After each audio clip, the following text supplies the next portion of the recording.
Sexo e Destino. Primeira parte, Médium Valdo Vieira. Capítulo 8b. Uma vez instalada no exercício da nova condição, ele mesmo, quanto possível, manter-lhe-ia a independência. Amando-a com entranhado carinho, mesclado de egoísmo tirânico, feriam-lhe as humilhações que a esposa e a filha não regateavam a ela no trato mais íntimo. Queria para ele, com a ternura de um pombo e com a brutalidade de um lobo. Não concordava lhe dessem a beber afronta ou sarcasmo. Tais atitudes acabaram revestindo-a de liberdade mais ampla, que Marita utilizava no culto afetivo a Gilberto, uma vez que, por vocação, se distanciava de festas. Márcia e Marina, sempre mais absorvidas nas extravagâncias em que se inculcavam por duas irmãs doidivanas, nem deram por isso. A ausência de Marita como que as aliviava de um peso. Certificando-se de que não lhe dobrariam o caráter, acusavam-se felizes por não serem induzidas a suportar-lhe a fiscalização. Embrenhado nos raciocínios que lhe derivavam rápidos do ligeiro autoexame, sob o controle do vampirizador que o influenciava, recordava-se Cláudio de que há muitos dias concluíra que Gilberto não hesitava a seduzir as duas moças e, depois de refletir maduramente, resolvera silenciar. Não seria conveniente sopesar as próprias vantagens? Denunciar Marita por jovem ultrajada redundaria em arrendar-lhe a confiança. Apontar Marina no páreo significava insultar a filha adotiva, aplicando-lhe temíveis lesões de ordem moral. Ardiloso, deixava o tempo correr, achando preferível, a seu ver, fosse Marita machucada pelas circunstâncias. Quando se voltasse para ele, fatigada e desiludida, convertê-la-ia, talvez, sem dificuldade, na amante a que aspirava. Engodado pelo interlocutor que lhe era invisível, enfileirou as reflexões apressadas que lhe vinham à mente. No entanto, assoprado agora por ele, deixava-se iludir por imaginosa expectativa, formulando-se outra espécie de inquirições. Envolvido nas sutilezas do obsessor, esmerilhava o próprio íntimo, tentando saber se estava sendo inspirado com segurança naquela hora. Andaria enganado?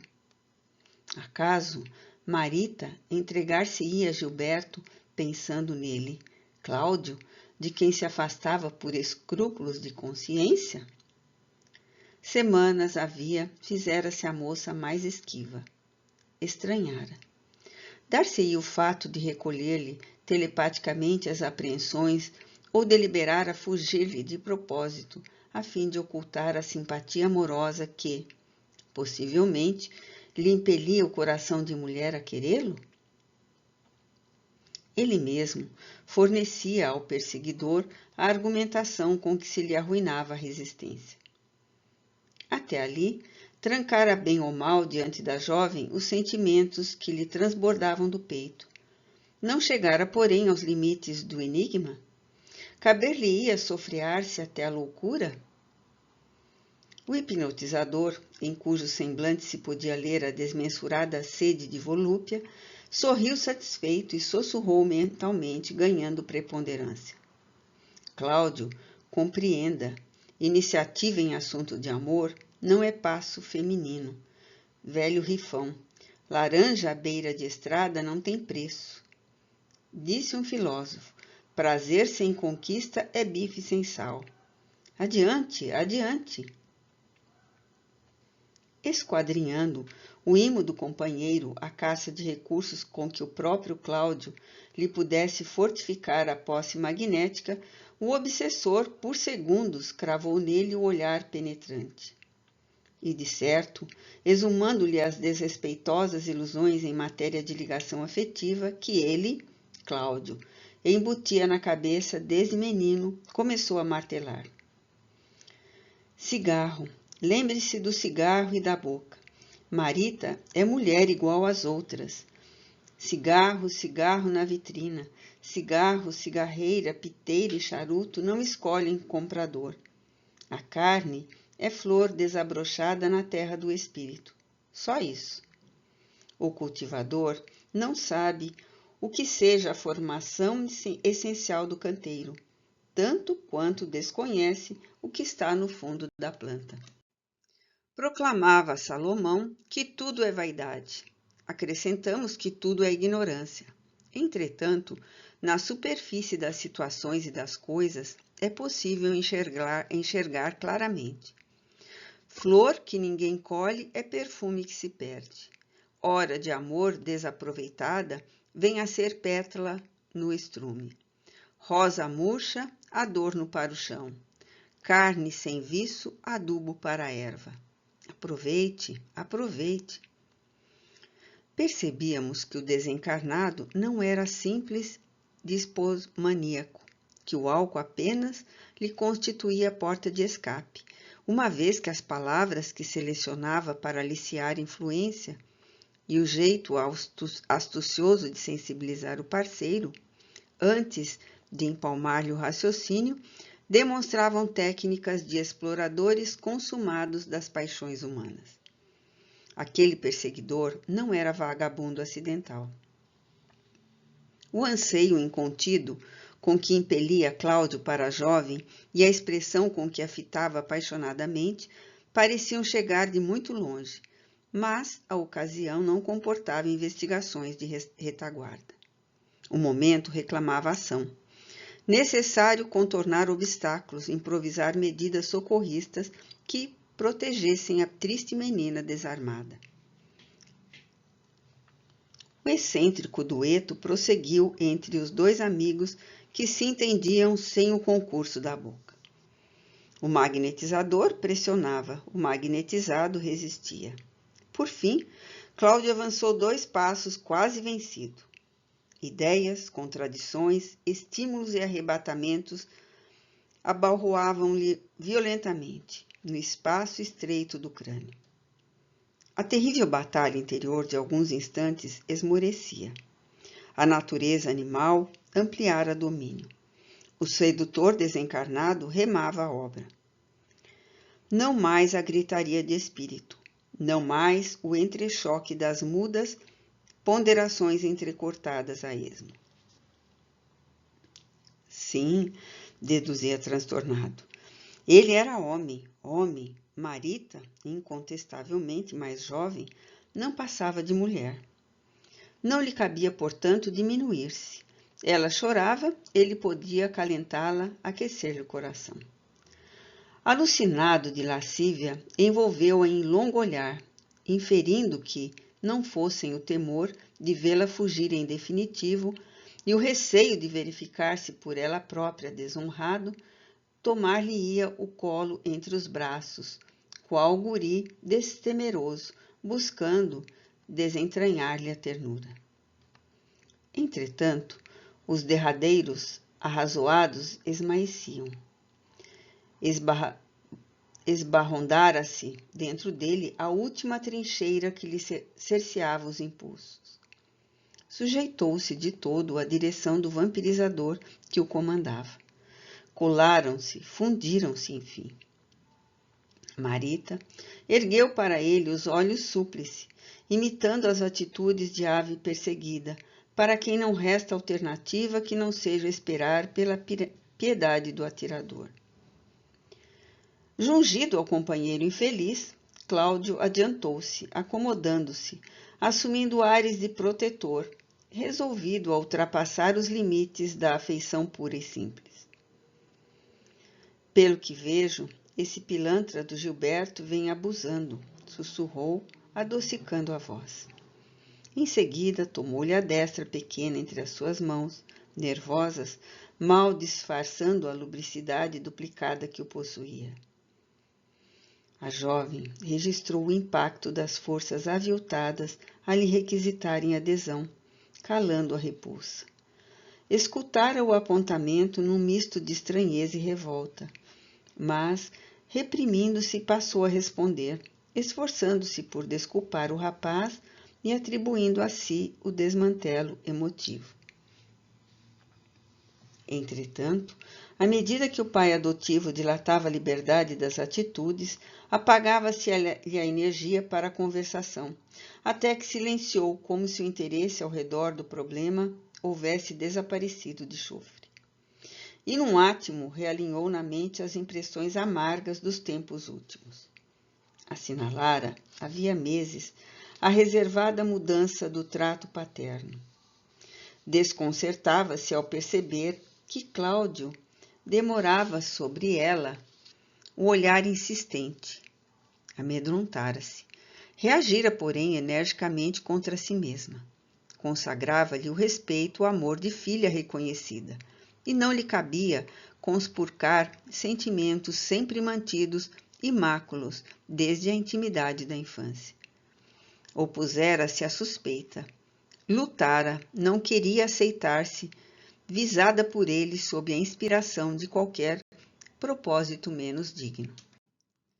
Ainda assim, por mais brandisse argumentos contra si própria, inexplicável sensação advertia-lhe o espírito, exortando-o a policiar as maneiras com que Cláudio agora a cercava.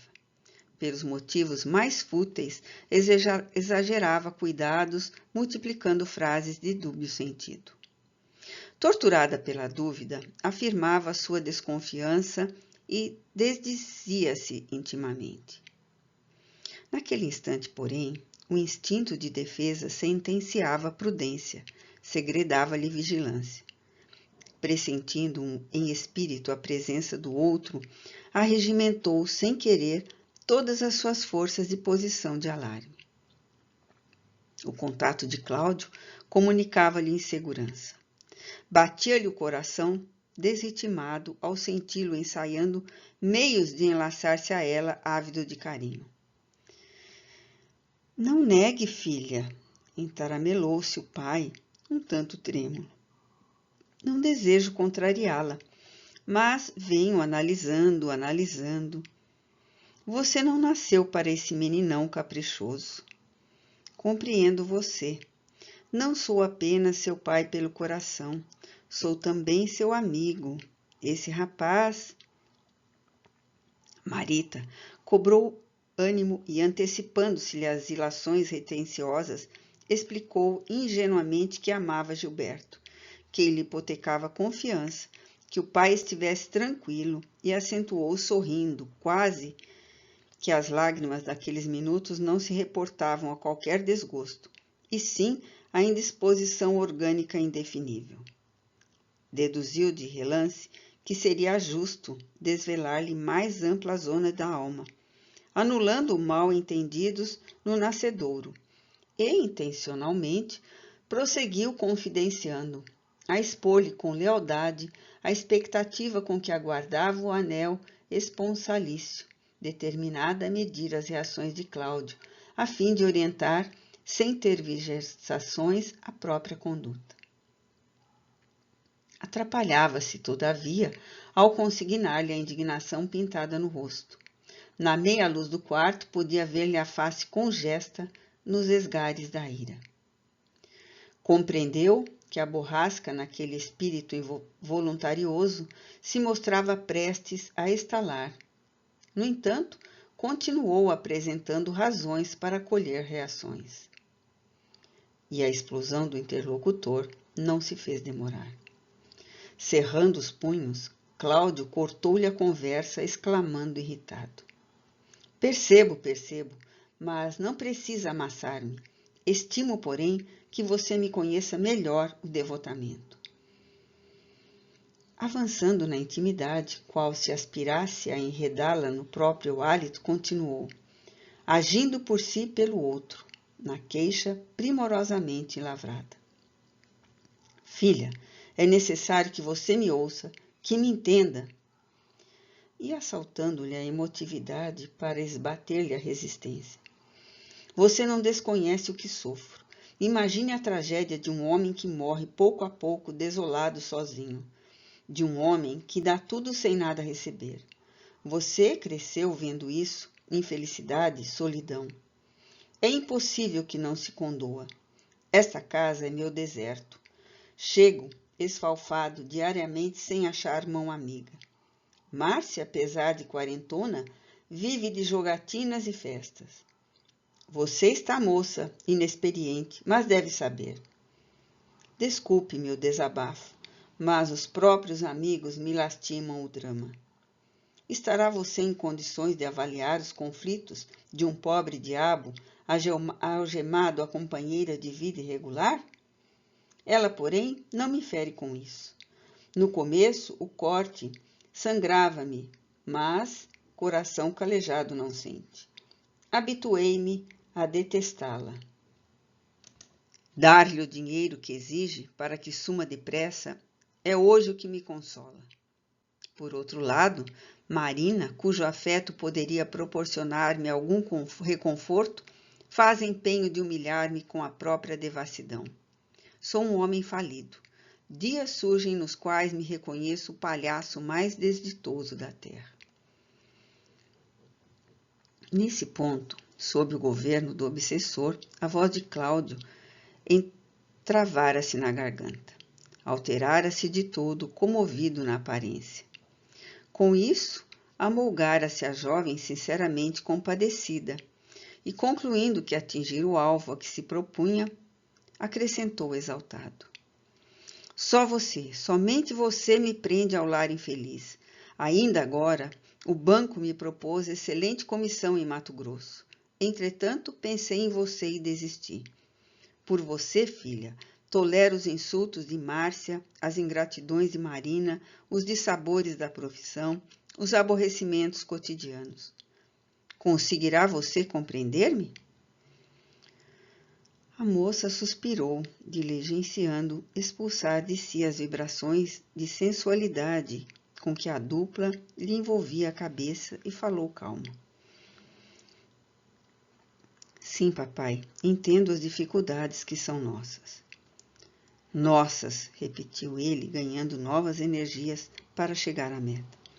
Sim, minha filha, as dificuldades são nossas, mas é preciso que você saiba que nossas também devem ser as esperanças e as alegrias.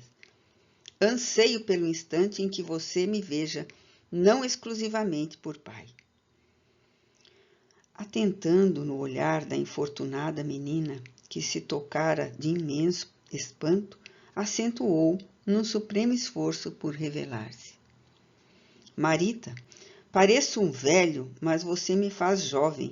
O coração é seu. Seu. O obsessor, com trejeitos de lascívia, prelibava o lance final. Marita, no entanto, percebendo a intenção inequívoca do homem apaixonado, que arrojava o rosto maduro e bem tratado sobre o dela, intentou recuar. Não, não, gemeu suplicante ao sentir-lhe o hálito. Cláudio, porém, cujas forças jaziam somadas à valentia do outro, enlaçava-lhe o busto, copiando o procedimento de um jovem mal comportado. Qual se houvéramos combinado previamente a defesa, Neves e eu saltamos na direção dela, ofertando-lhe as mãos para que pudesse arrancar-se, e a vítima, crendo apoiar-se nos próprios recursos, conseguiu levantar-se num prodígio de ligeireza, estancando à frente dele, que a fitava agora com a expressão desconfiada de um animal repentinamente ferido. Papai, não me faça mais infeliz, poupe-me a humilhação. O dono da casa, ao impacto da recusa imprevista, pareceu desligar-se do amigo desencarnado, lembrando a fera que se desvencilhasse do inopino do encantamento mantido pelo domador. Entretanto, o parceiro trazia uma carga de paixão vigorosa demais para desistir facilmente. Retomou impetuoso o próprio domínio, a ponto de antepor a máscara fisionômica ao semblante de Cláudio. Cerrava os punhos, despedia a cólera letal. Estabelecia-se pavoroso conflito na mente de cada um. Num deles, o desapontamento e o desespero, no outro, a malignidade e a agressão. O pai adotivo, carregando o estranho fardo de angústia mesclada de revolta, incapaz de compreender os sentimentos contraditórios que o faziam avizinhar-se da loucura, passou a clamar inconsiderado. Isto é a explosão de muitos sofrimentos acumulados. Fiz tudo para esquecer e não pude. Que fazer com esta inclinação que me arrasta? Sou palha no vento, minha filha. Desde que a vi menina, carrego esta ideia fixa. Se eu fosse religioso, diria que um demônio mora dentro de mim. Um demônio que me atira constantemente sobre você. Em sua presença, quero pensar em você como minha filha, crescida em meus braços, e não posso.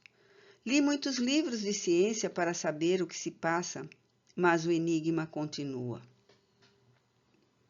Quis procurar um médico, entretanto senti vergonha de mim próprio. É só você que eu vejo em tudo. Odeio Márcia, desprezo Marina. Tenho acalentado a esperança de uma viuvez que nunca chega, a fim de oferecer-me a você sem condições. Tenho ciúmes que me afogam a alma em labaredas. Detesto esse rapaz leviano, inconsciente. A voz de Cláudio amaciara-se, adquirindo tom lacrimoso. Identificava-se-lhe o abalo sentimental. O perseguidor duplicou em desprezo tudo o que ele exprimia em emotividade, provocando inesperada reviravolta. O pai enternecido deu lugar ao enamorado violento. Avinagrara-se a ternura, semelhando cauda azedada. Revelando súbito transtorno, deitou à filha adotiva um olhar de escárnio, traumatizando-a de horror, a esbravejar, dementado. Não posso humilhar-me assim. Você sabe que não sou nenhum tonto. Há 15 dias acompanhei vocês dois a Paquetá sem que me visse. Segui-lhe o passo descuidado e feliz, como se eu fosse um cão escoiciado pelo destino. Ao cair da noite, vi quando vocês dois se enlaçaram, trocando promessas e falando bobagens na ribeira. Arrastei-me no matagal e vi tudo. Desde então enlouqueci. Pelo jeito vocês andam acanalhados há muito tempo. Você que eu supunha intangível, entregue a um menino doido? Ingênua. Julga que não tenho motivo para expulsá-la? Você imagina que me falta coragem para chamar às contas esse filho de pai rico? Alterando o tratamento paternal de que se valia, rugiu brutalizado. Marita, fique sabendo que você agora não é mais criança. Você é apenas mulher. Não passa de mulher. Mulher. A jovem soluçava, reconhecendo-se descoberta nas mais íntimas nuances da conduta impensada. Não ousava erguer a fronte. Neves, incapaz de remover o próprio assombro, abeirou-se de mim, resignado. Você está vendo? Este homem será louco ou desbriado? Temendo-lhe a impulsividade, filo recordar as atitudes ponderosas e cristãs do irmão Félix, informando discretamente que me achava em oração, a exorar auxílio da esfera superior, porquanto ali não dispunhamos de maiores recursos para impedir um assalto passional de penosas consequências. Oração? Chasqueou o companheiro positivamente desencantado. Não creio que os anjos se ocupem de casos como este. Aqui, meu amigo, e em outros lugares onde tenho visto muito bicho velho fantasiado de gente. Só a polícia.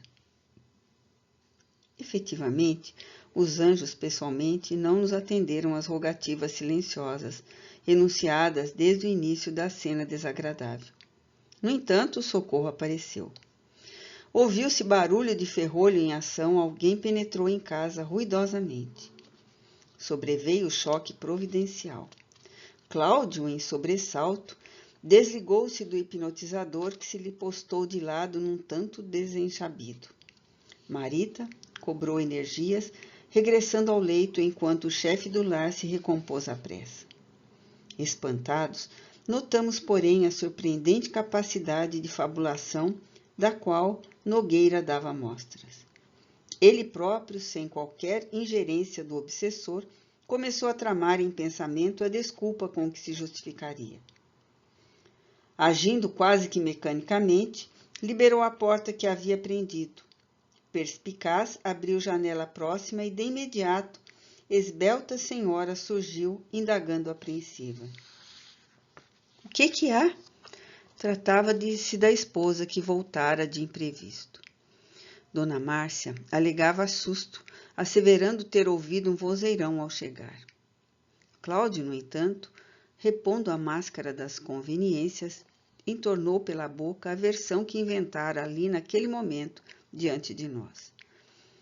Fixou a moça de modo significativo e tranquilizou a senhora, dizendo-lhe com a maior sem cerimônia que chegara a casa momentos antes, encontrando o gás do fogão volatilizar-se. Fechara as saídas que a cozinheira deixara abertas e exortou a que lhes chamasse a atenção no dia seguinte. Dona Justa, a companheira do serviço doméstico, devia examinar os aparelhos da casa minuciosamente antes de se retirar. Acentuou que, atemorizado, descerrara as janelas arejando o ambiente. Quando envergava o pijama, aduziu com absoluta seriedade, a lhe transparecer do semblante, ouvira gemidos agoniados. Correu ao aposento das meninas, surpreendendo Marita a gritar inconsciente. Sonâmbula como sempre, acordara atarantado, averiguando, porém, que tudo estava em ordem. A jovem, mergulhada na penumbra, cobriu o rosto com o lenço para ocultar as lágrimas, abandonando-se à inércia, como se transferisse a cabeça de um sono para outro. A recém-chegada riu-se, sem suspeitar de leve do vulcão que faceava, e qual se desejasse compensar-lhe a indiferença, Cláudio, de volta ao salão, esboçou um aceno gentil, convidando Márcia a descansar.